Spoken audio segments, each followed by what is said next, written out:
Hare Krishna, Krishna Krishna, Hare Ram, Ram Ram, Hare Miranga, Namo Namaha, Jai Guranga Jaya Shangade. So we're at text 11 here. I just finished reading the Bhagavad-Gita again before we started up our classes. We're in chapter 2, contents of the Gita summarized. Text 11, Bhagavad-Gita as it is, original version by Srila Prabhupada. Translation, text 11. The Blessed Lord said, while speaking learned words, you are mourning for what is not worthy of grief. So Arjuna speaking to Krishna, and Krishna again is making fun of him a little bit, just a little bit sarcastic here, while speaking learned words. So, a lot of people will speak to you in a very intelligent manner, have great arguments. A brahmana might have so many learned words and so much, as they say, a flowery Vedic knowledge to present to you. However, if you're not really discussing the transcendental platform and coming at it from a spiritual perspective of you're not the body, then as Prabhupada says here in the translation, excuse me, you are mourning for what is not worthy of grief. So although you have so many presentations, so many things that you're discussing in a very learned manner, you're discussing a topic that's really not, worthy of discussion. It's not worthy of grieving over. You're mourning for something that isn't worthy of grief. Now he'll go on to explain why that is, but that's quite a strong statement saying that, there's a difference in life between having an intelligent discussion with someone and then whether or not the topic itself is worthy of discussing. So there's so many erudite scholars, there's so many chemists and biochemists and nuclear and physics, all these people have endless, prajalpa or, kind of useless discussions about how to manipulate the material world to control the material sphere and all of the different matter that is contained within it. And yet they're kind of, like children playing in the sandbox still, because although the learned words, they seem so intelligent to the people that are having those discussions, to a transcendentalist, someone who's looking at the insignificance of the material world, it's not really worth much, honestly. And, the text 11 here, Krishna is kind of making that particular point, that you can have high-level discussions about a low-level subject, and that's exactly what's happening here. Those who are wise lament neither for the living nor the dead. And so if you're a wise man, a true wise man, not a learned man, but actually wise to what is happening around you, who you are, then you don't lament. And this word lament is used so many times in the Bhagavad-Gita, especially in the starting point here, because lamentation is quite a large kind of concern for Arjuna in this particular situation. Lamentation is his main driving force for wanting to hear this instruction from Krishna. And you do not lament for the living nor for the dead. So you don't lament for the situations that people are in while they're living. You don't lament for people that have died and no longer have their material bodies, at least the ones that you're familiar with. So we'll look at the purport here.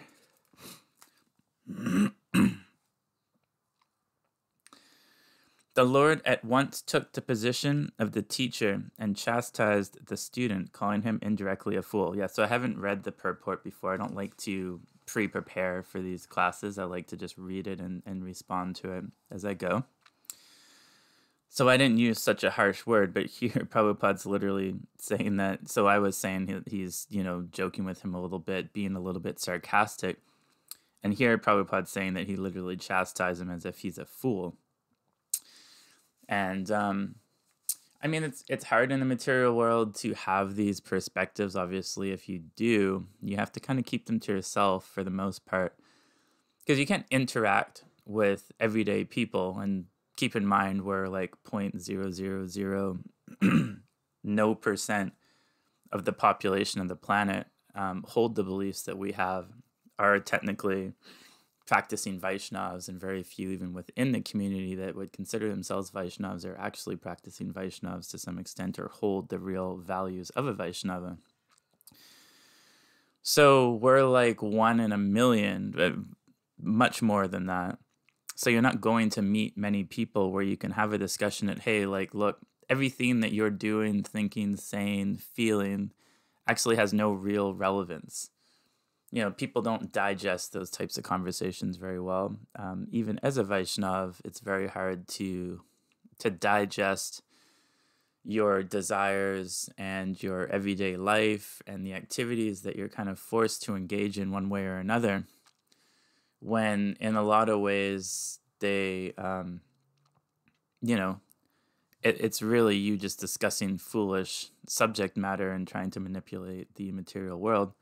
Although we connect it to Krishna,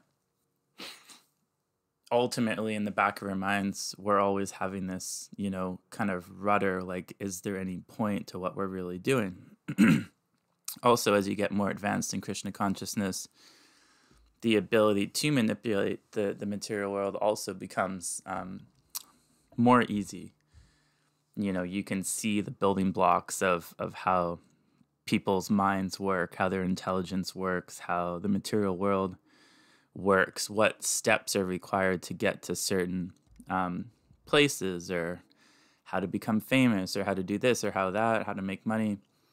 So, there's lots of people that have karma that does that for them. But if you don't have that particular karma and you come to Krishna consciousness, you can make the choice to learn things and implement them free of your karma kind of obstructing those things as you chant more rounds and remove some of that karma.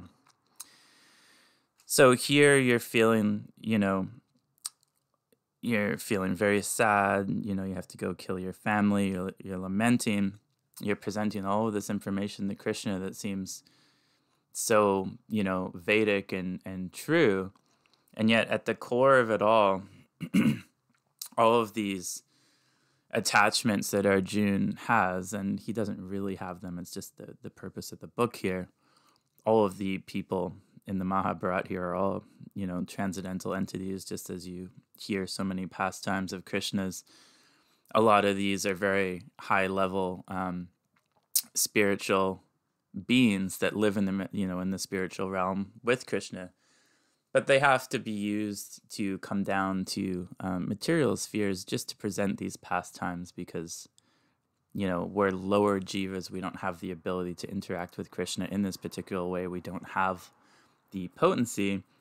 And we're also not like pure devotees that are able to take on these particular abilities, But as we move through, we can take up posts such as Brahma and different things like that. The Lord said, "You are talking like a learned man, but you do not know that one who is learned, one who knows what is body and what is soul, does not lament for any stage of the body, neither in the living nor in the dead condition."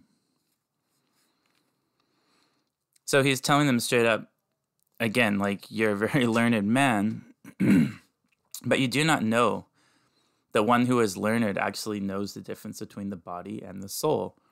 And later on, it outlines all the things that the soul cannot have done to it, The soul is a complete, completely indestructible entity that is always existing, always has existed as part and parcel of the supreme whole, and yet also supremely, non-different and different from Krishna at the same time. So we all have our own individual identities as well. But he doesn't lose the summation of his energy or his jivas that he produces because they're all actually connected to Krishna and part of all of his pastimes, whether material or spiritual. So in that sense, when we're placed into a material circumstance here, because we are part and parcel of God, if we no longer want to have a relationship or a connection to him, just as a son or a daughter may not want to have connection to his family. The son or the daughter can move out, they can leave their home, but they'll always remember that they have a father or a mother or a family that they left behind, and they might have some lamentation. Krishna is so merciful that when we want to leave his presence, or maybe we just don't desire to have that particular experience at the time, however you want to kind of see Jiva Tattva, and that's a different discussion as well, then he actually has the ability to place you in a situation and place you in different bodies, place time upon you as a circumstance as well that is relative, and make you forget that you have a father in the first place, or make you forget that you have a particular set of qualities that you can slowly reveal as you reconnect back to Krishna. You have your particular Swarup, it's called. So all of these things are covered up by Maya, by the amazing Mahamaya potency of Krishna.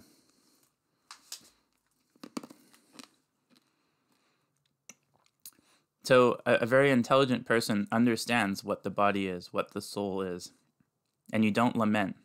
Now that's harder done than to just say to someone, especially as a Vaishnava, it's difficult to just tell someone you're not the body.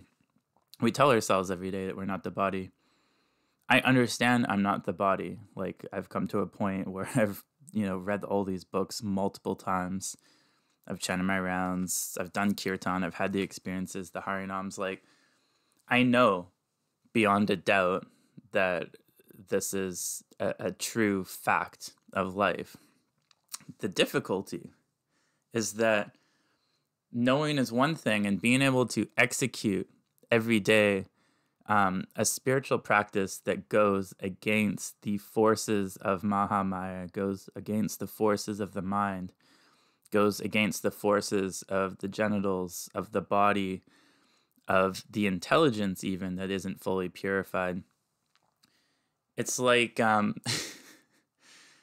you can place someone in, connection with something, or put them in a position where every single day they're asked to do something that they actually really want to do, and they're given the full ability and capabilities to do it every day, and every day, all day long, they're pestered to do it. Eventually, a lot of people are going to break down.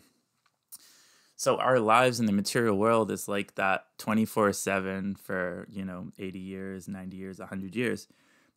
Now, the only thing that we have available to us is Krishna consciousness, chanting our rounds, prasadam, going to the temple, reading the books, and then all of your other qualities that start to manifest that you want to connect to Krishna consciousness as well.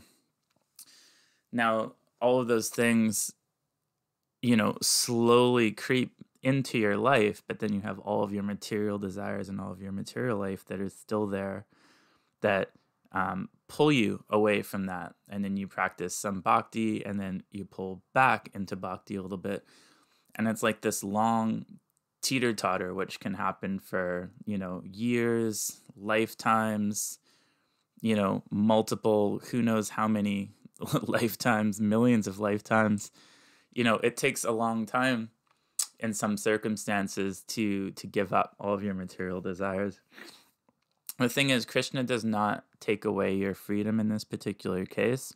He takes everything away when you're placed in the material world by yourself, free of any kind of religious, things, especially if you're an animal as well. But when you come to Krishna consciousness, before, your karma was dictating everything. So like, everyone runs around so puffed up about how famous they are, or their skill, or this, and they give no credit to anything.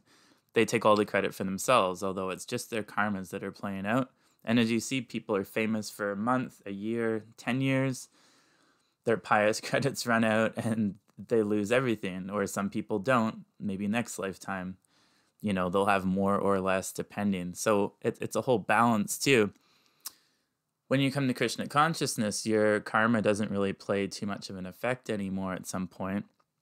Then Krishna does not just forcibly take you back to the spiritual world, forcibly make you a pure devotee, forcibly reveal your swarup. No, he only gives you the option. So now, every day, and this is why bhakti is more, excuse me, is more difficult than any other practice. If you're in, Christianity or Buddhism or Muslim or, Sikhism or any of these things, they have a very strict set of kind of guidelines and rules and things that they do. But it doesn't place the emphasis on the person to become a better person or to strive in a particular way where they're forced to give up all of their material desires. That's not really a discussion. You just have to be a certain way and follow certain practices and give your life up to Christianity and repent for your sins and all these things, and you'll go to heaven basically. So, and even then it allows you to sin on the strength of the holy name, which is one of the, commandments that we have that you're not supposed to do, at least not have the consciousness that you can do that. The whole of Christianity is based on sinning on the strength of the holy name. They sin, they repent. They sin, they repent. They sin, they repent, and they feel good about this process. So that doesn't bring pure God consciousness. Now, in bhakti, the reason this process gets more difficult for people is because you're now showing who you are, showing the forces that act upon you every day, and you can see them. And then now, instead of just being able to succumb to who you are and be like, oh, well, I'm a drunk, or I'm a this, or I'm a that, now you're given bhakti and you can have that choice every minute of the day, every single hour. You have the knowledge, you have your chanting, you have everything at your disposal. And now every day you get to make the choice. Am I going to be a good person today, or, a little bit more of a bad person? Am I going to be more morally corrupt, or am I going to try to go to the temple this week and maybe I'll chant around this morning, or wherever you're at in your bhakti? There is, as shown in the Bhagavad-Gita, there's a constant sense of lamenting all the time now. Whereas before, you might be lamenting, you might be happy. It didn't matter what situation you were in. You never really considered the fact that you could change too much. Some people manage to change, but you more so just kind of exist. Whereas when you're given the power of bhakti, now all the, it's all placed on you. It's on your shoulders. Like, you have to chant your rounds every day. You have to somehow purify yourself. Like, Krishna's not going to do it all for you. Like, you have to fight every single day against Maya and try to figure out, what it is that you have issues with, what it is that Maya is using against you, how to engage those things that Maya has into Krishna consciousness to try to purify them, having to weather the storm of Maya constantly, and then not be affected as well by your decisions, because again, you're lamenting. Lamentation is one of the main ways that Maya is able to get you. And again, it's so clear in Bhagavad Gita why lamentation was used here to present the knowledge, is because that is what we all do, and that's always why everyone stops their bhakti, because they're lamenting constantly. And the process of bhakti is literally to learn not to lament, to not be attached, because all of these things materially that we do and we feel bad about or feel good about, they really don't matter. They don't matter to Krishna. They might matter to other people in our lives. They might matter to people in the public. But again, here we're discussing killing all of these people even. So there's no discussion really on the material side of things. So if you're practicing your bhakti and you're having problems, we all have problems. Look at all of the sannyasis as well.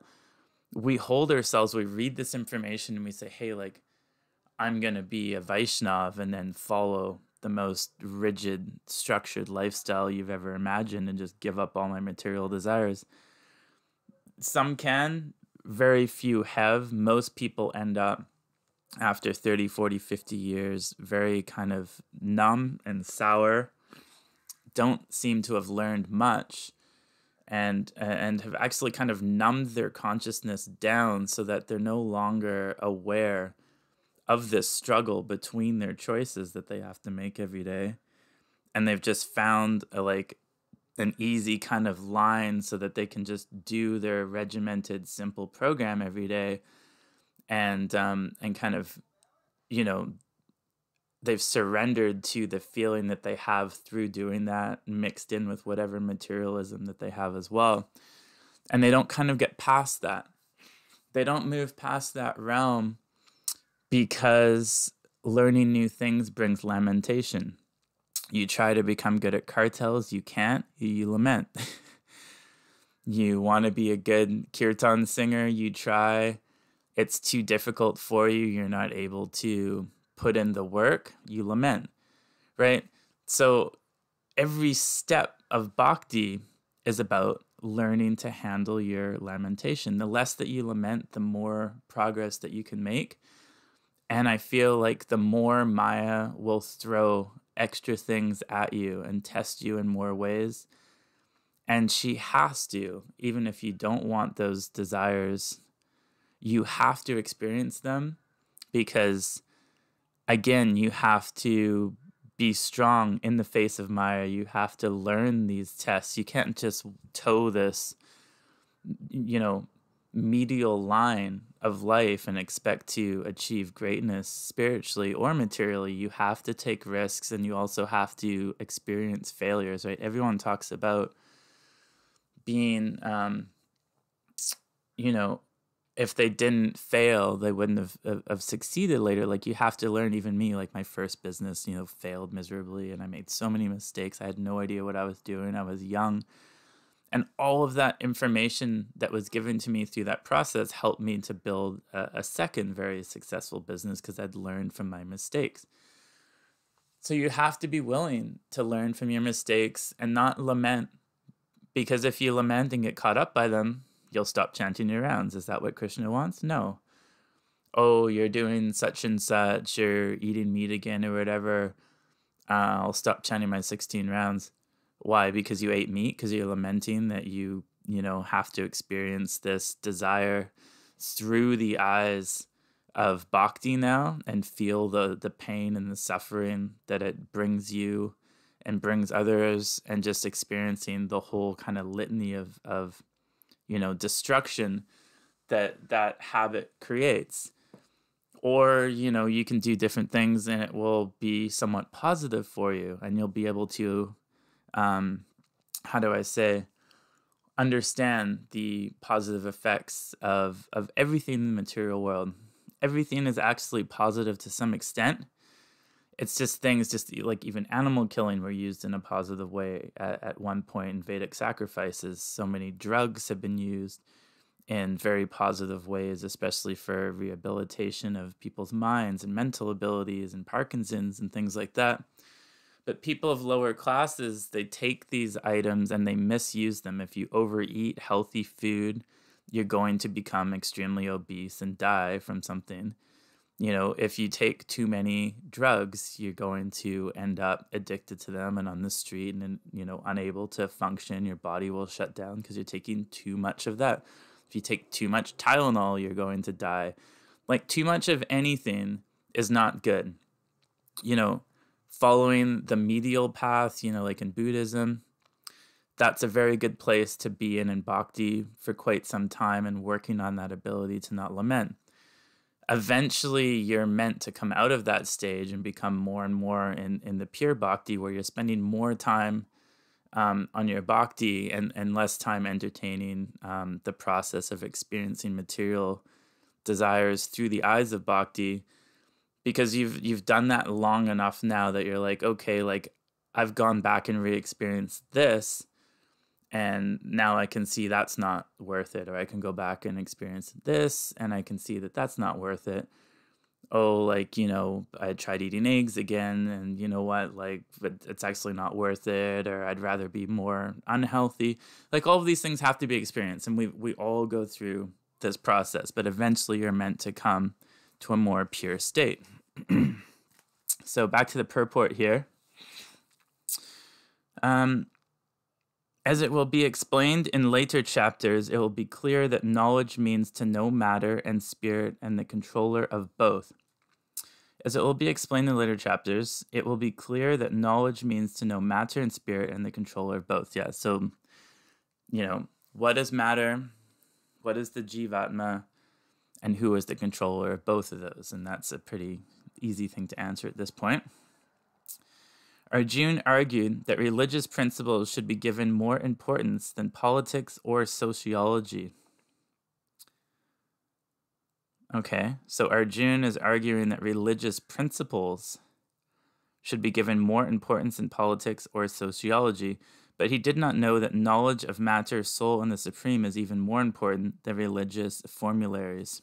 Okay, so Arjuna was giving a lot of different religious principles, probably Vedic principles, a little bit more Karmakanda principles probably, and that those are more important than politics and sociology.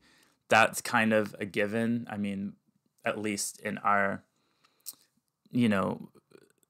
spiritual line, you would have like the cream of the Vedas, which is all like, pure Gaudiya Vaishnavism.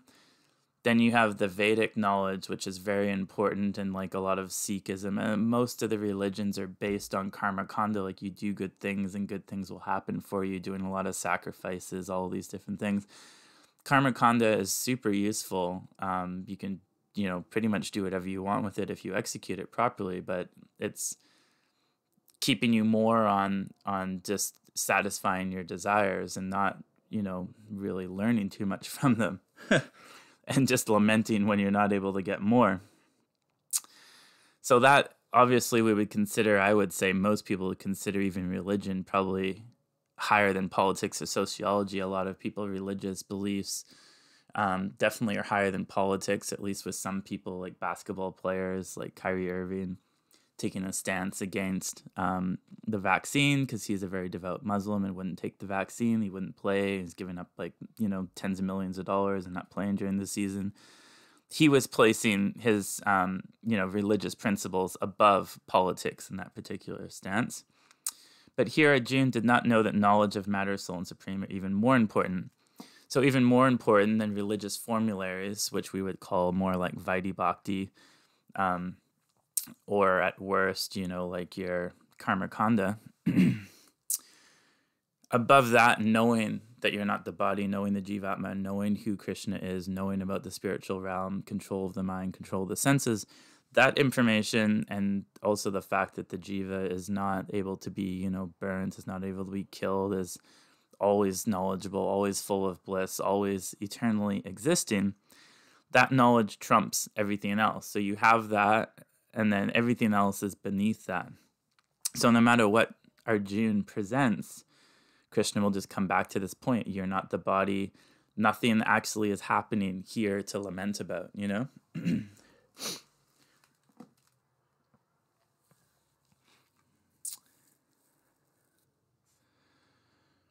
Next sentence, and because he was lacking in that knowledge, so he's claiming that Arjuna was lacking in that knowledge, although he really wasn't. He should not have posed himself as a very learned man. So that's a funny statement.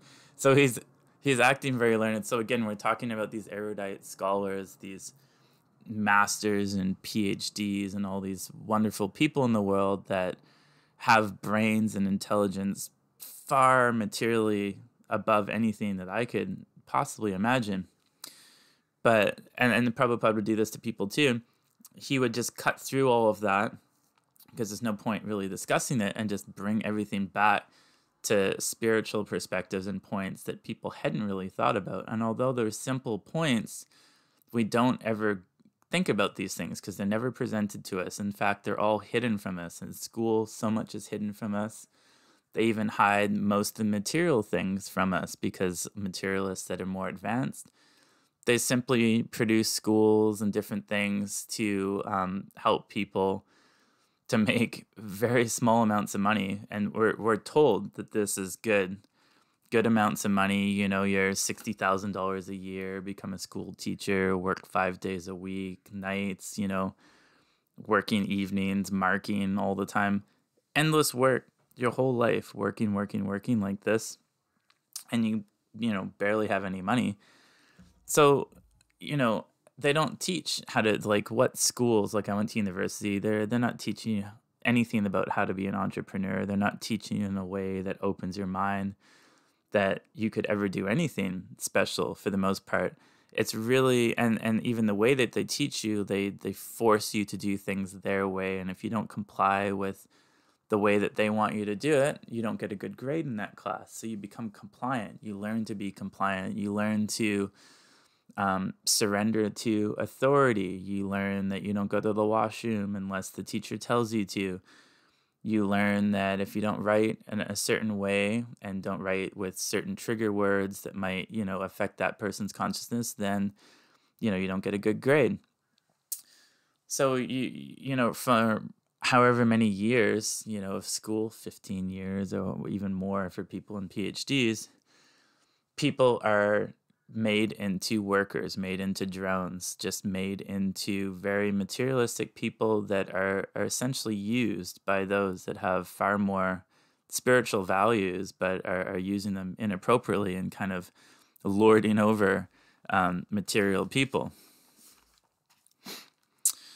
So because, Arjuna was lacking that knowledge, he posed himself as a very learned man.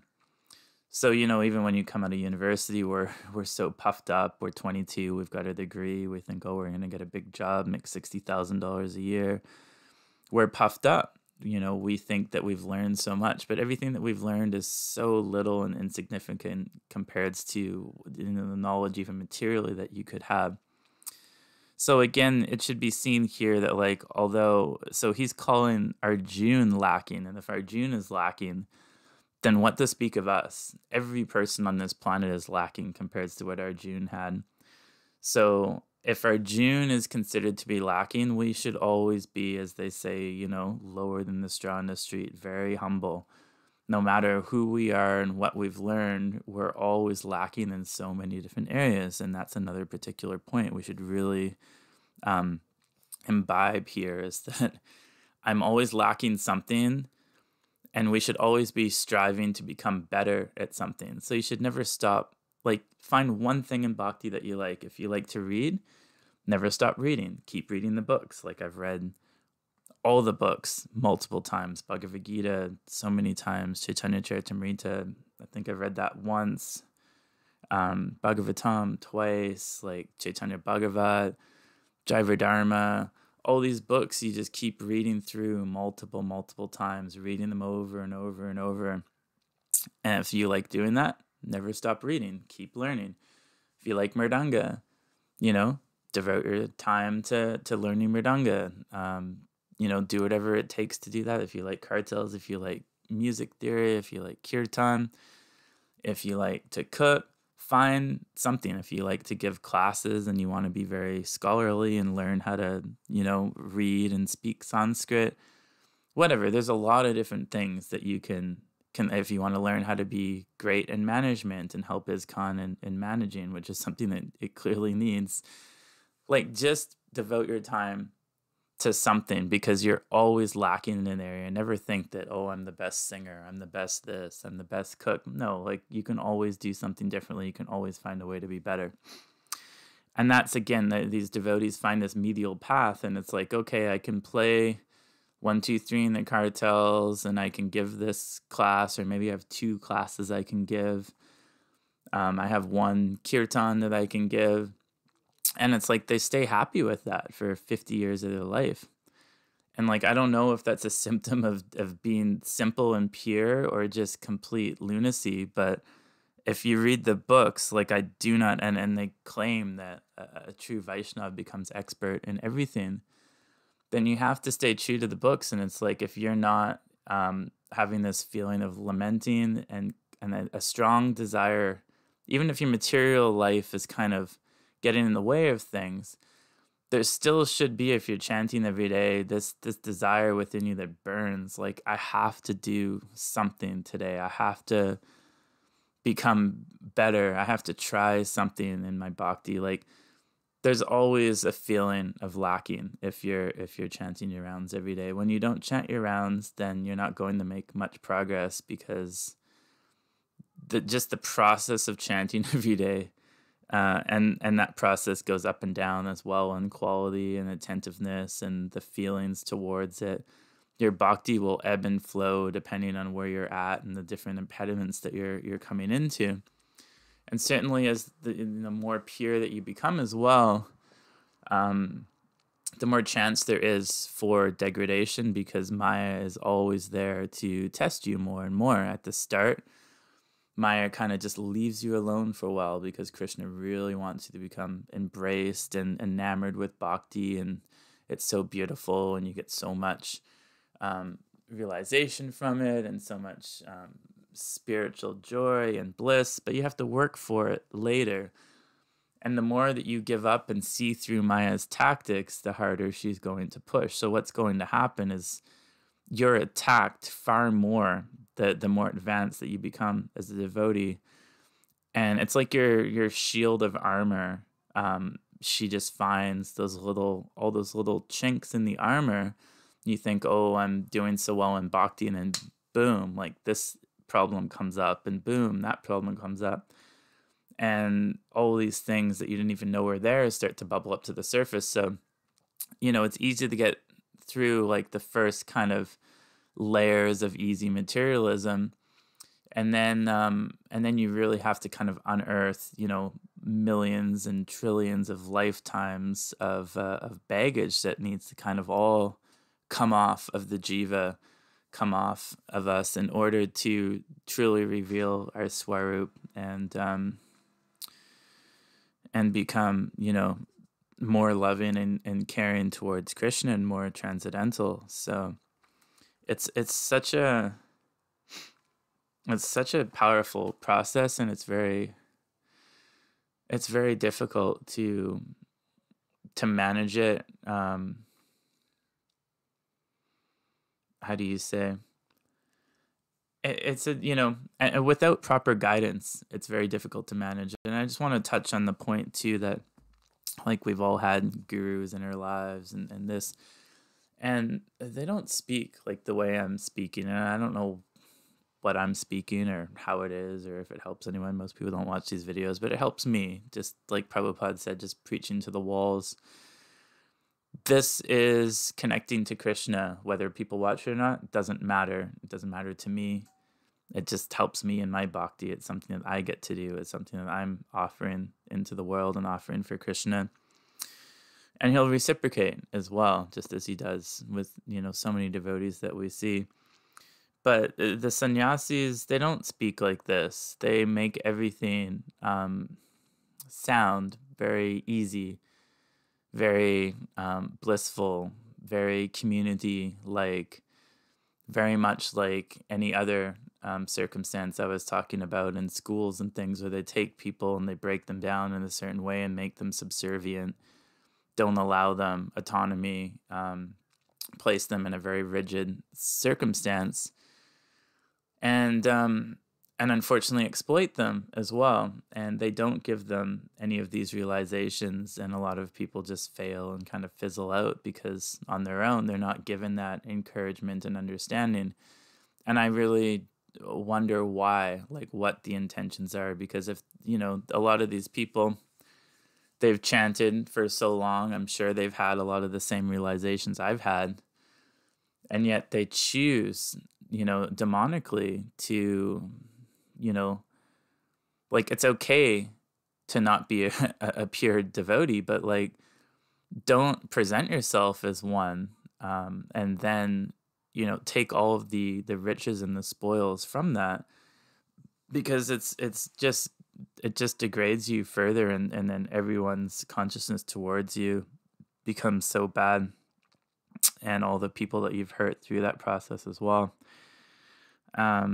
Just seems very strange to me. So it would be really nice if ISKCON would just kind of open up emotionally a little bit and actually like talk normally to people, like talk like a real person. Like I really can't go to the temple anymore because I hear the same class from the same few. And I mean, it's every time I sit down, I give a different class. Like I don't understand what the issue is. Like they're just like these formulaic baby classes that are just written out and spewed out to people. They say all this stuff. They don't articulate themselves. They don't like think about what they're saying. It's as if like, you know, have you ever had Microsoft Word, like with AI, just like read back words with no proper feeling and intonation? It's just like, I am here. And like, it's so, I mean, most people give class like that. I don't know if it's like because they're nervous or what. I mean, they give class all the time, but you're not connecting to your audience. You're not connecting to people. You're not connecting to Krishna like that. It's just verbal diarrhea, basically. And it's just the same with kirtans, too, where people just go through the motions. So we need more. We need more people to really speak wholeheartedly and deal with people. And this is what bhakti is about. It's about revealing one's mind in confidence. It's about connecting to people in a real way to actually connect with other jivas and other souls and create an awareness of the situation that we're in, create an awareness of the situation that the world is in, and including ourselves, and try to battle Maya together.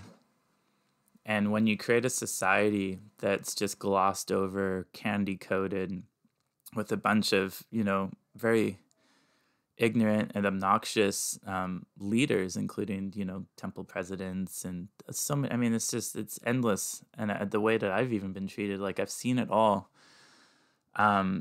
It's not, you know, you don't want to be around those people. You can't have a real conversation with most Vaishnavas and devotees. Like this conversation that Arjun's having with Krishna, this is real deal stuff. Like this is hard hitting. If someone says something incorrect, like you should feel free to speak openly to them without their emotions being hurt, without being, oh, you know, such and such. Like, you know, so many people are just very obstinate in ISKCON because they can get away with it. They can, you know, do kirtan without tilak. They can wear jeans now. The girls and the guys all sit together now. We can do this now, that now. It's just a Hindu temple. Like we need money. I mean, it's just strayed so far away that if you sat down in the Vyasasana and gave a class anywhere near, you know, what Prabhupada was given, you'd be kicked out. I mean, they don't even allow, like, even Prabhupada's original book, they don't even read from. A lot of temples I've heard that they're removing even Prabhupada's books, because if anyone really read them, you know, you'd look around and be like, what's going on here, you know?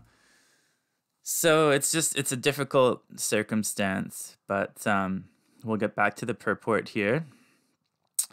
Because he was lacking in that knowledge, he should not have posed himself as a very learned man, as he did not have, and that's again, like, I'm saying, like, you know, feeling free to chastise and openly discuss topics with people, that's great. I mean, that's being open and opening your heart as well to Krishna.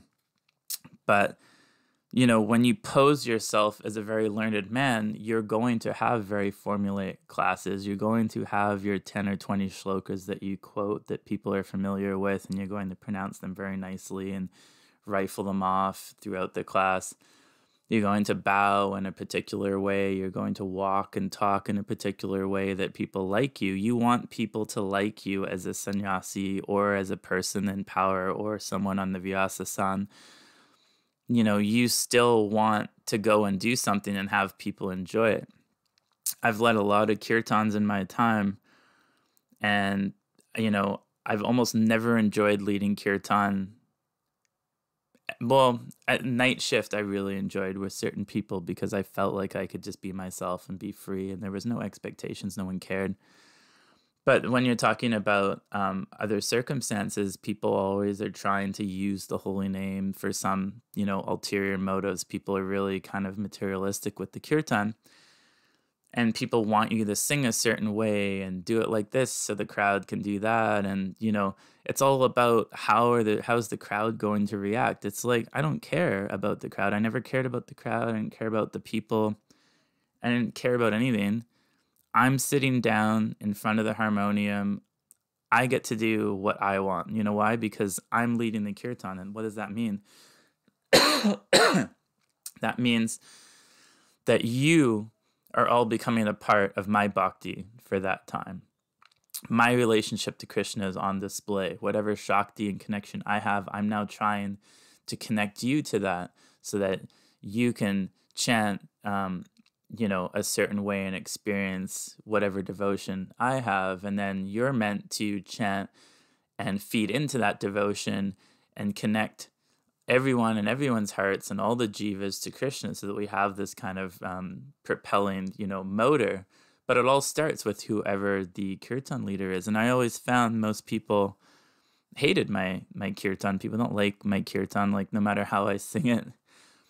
I never find that anyone can sing with me. I don't know why, but like the way that I sing and what I do seems to be clearly different from what a lot of people are used to. And it's just, I find a lot of resistance when I lead kirtan. I don't hear really a valid response back from devotees, as if they don't really know how to engage in Krishna the way that I do. Not that my way is better. It's just, I don't know, I seem like the odd duck out. But either way,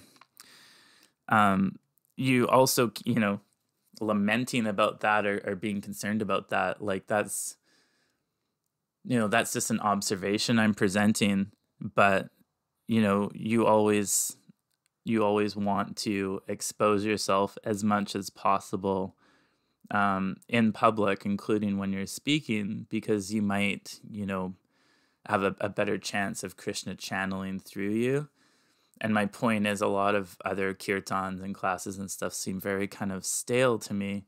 And I just feel like they're kind of blocking a lot of it by just, they're sticking to their program, and Krishna's in there trying to pull the heartstrings and trying to speak through the speaker, but they're not allowing it. So, when we're speaking here, like the intelligence that I have, whatever I'm talking about here, like I said, I didn't read this before. I don't have any notes. We're not editing the video. It's just straight from the heart, and whatever inspiration I'm having, I'm just speaking. So we're not worried. We don't need to take, what's the word? So now I've lost the word. Recognition. We don't need to receive recognition for what we've spoken or how we've done something. We don't need to have people clap. Like, everyone's encouraged by our temple president to clap at the end. Oh, thank you so much, Prabhu, for such an amazing kirtan. That was such an amazing class. You're so smart. So many shlokas, clapping, clapping, clapping. It's like, this is totally against the principles of everything that we've learned. Like, one, it's not a presentation or a kirtan where people are to enjoy it. We're not clapping for the performance. It's not a performance. We're not, clapping. Yes, we are meant to give all respects to other Vaishnavas. Yes, we're meant to, place ourselves in lower positions than other Vaishnavas, and obviously respect our gurus and all these different things. But the way that it's done is it's just lacking Krishna consciousness, and it shouldn't be happening. And that process too just reinforces, like, I must give a good class, and we have everyone clap and like me. Like, a good class doesn't make people like you, and you can't take recognition for the class, because if you're doing it properly, Krishna is speaking through you, just as Prabhupada said, like, I'm reading my books because Krishna is writing through me. We are part and parcel of Krishna. When we're engaged in bhakti, Krishna is doing the work. Like, we're not entitled to the fruits of our actions, right? We're not the ones doing the work. So you don't have to worry. You just open up your heart. Whatever happens, happens. Who cares what that is? Like, Krishna is responsible for that, But you have to do the service in order for that to happen. I have to sit down here and I have to read the book and I have to turn the lights on and facilitate that. That's my job. I have to facilitate for Krishna. I have to give my body like I'm a little robot and say, okay, I'm going to do Bhagavad-Gita classes now and allow Krishna to speak through me. If I don't choose to do that, and it's not easy as well getting up here and doing this or speaking to people that I don't know and maybe no one even watches it. Oh, like no one's watching it. Maybe I'll give a class like this and more people watch. Like that's not the point. I'm growing my bhakti through this process. And when you sit down, you're allowing Krishna to work through you. And that's what chanting your rounds is. You chant your 16 rounds, you allow Krishna to work through you in order to encourage you to do different things. You can make the decision of how much of your time during the day you want to allow Krishna to work through you. And you know, as you progress, that time becomes more and more. So the body, let's see. As he did not have the mere learned man, he was consequently lamenting for something which was unworthy of lamentation. We've already covered that. The body is born and is destined to be vanquished today or tomorrow. Therefore, the body is not as important as the soul. The body is not even close to important as the soul. There's no comparison. The body is nothing. It just decomposes into earth. Like, eventually, we are just part of the earth, born from the earth. Everything about us is, you know, born from the Jivatma, is born from the spiritual energy that's permeating through our whole body here. The moment someone dies, the body is nothing. It doesn't seem any different. Like this leather here of a cow that was living, like it's just a material object here. It will also degrade, although the Mridanga itself, as it's formed as a spiritual entity, we still have to see everything as elemental objects until they're animated through the inclusion of a jiva soul, providing the spiritual impetus for the material matter and atoms to actually animate.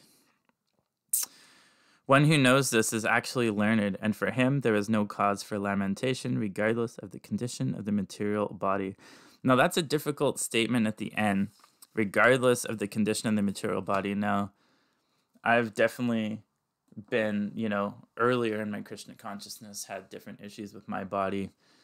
And certainly when I was younger, the way I was raised and brought up, I had so many fears of everything. And I thought the world was the scariest place. And every little thing bothered me and my body bothered me. And I was so worried about all these different things. So that carried over into my early Krishna consciousness. And then, of course, in Krishna consciousness, like I got more physical ailments that, you know, I didn't know how to deal with. And, you know, even previous to that, I kind of felt like my life was going to be cut short quickly. And then, you know, to progress through and have my ailments affect what I thought was my ability to perform my bhakti, I was feeling very stuck and very, like, you know, lamenting a lot in those times. And, you know, through the process of healing and working through my bhakti, then I changed my, you know, entire life again and changed my body and lost 100 pounds and fixed my ailments and all these different things. And then you look back and you realize that these are all just circumstances. They're karmic circumstances. And yet I lamented in those circumstances. I don't know if I'm lamenting as much now. You know, it's tough. It's a tough line between lamenting and being attached to your service, and it looks the same to other people as well. But if you're becoming, you know, and you know, even Prabhupada would sometimes just lose his mind over certain issues and become extremely angry about things, using anger in Krishna consciousness. So again, like without really being you yourself, other people, they're not going to be able to tell where these things are coming from. But certainly when you're more injured and having a lot of issues in one way or another, especially if they're health-wise and body-related, it is tough even as a devotee to not get wrapped up in lamenting about, you know, what you can or cannot do anymore because of your material circumstances and the amount of pain that you're in, or you can't go out and do anything, or you can't cook for Krishna anymore. And these are hard pills to swallow. And somehow you have to get past those attachments and somehow find a way to be happy despite them, because clearly you're not the body. But as I said before, you're forced every day to have those same desires, those same feelings, to experience that pain every single day that you have to learn to transcend. And Krishna will give these things to you if they're the lessons that you need to learn. And we always have to be aware and chanting that any day these lessons can come, and we have to somehow be ready for them. And a lot of people are broken early and quit their rounds and quit reading and quit so many things. And Maya's, just towering over them and standing above and easily defeating the jiva. And Maya can defeat any material entity, even as high as Brahma. We don't have a choice against what Maya does to us. We only have a choice of how we react to it and whether or not that stirs up more or less bhakti. And that's Maya's job, again, to bring material pains and sufferings, to bring material desires up, see how we respond to them. And this is just a constant thing until you become a pure Vaishnav. That is a particular process that's used in the material world to make us better people. Okay. Hare Krishna.